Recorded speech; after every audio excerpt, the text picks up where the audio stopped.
آمن الرسول بما أنزل إليه من ربه والمؤمنون كل آمن بالله وملائكته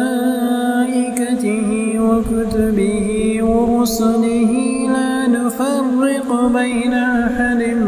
من رسله وقالوا سمعنا وأطعنا غفرانك ربنا وإليك المصير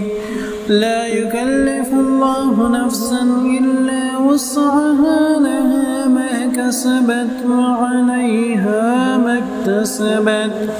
ربنا لا تؤاخذنا إن نسينا أو أخطأنا ربنا ولا تحمل علينا إصرا كما حملته على الذين من قبلنا ربنا ولا تحملنا ما لا طاقة لنا به واعف عنا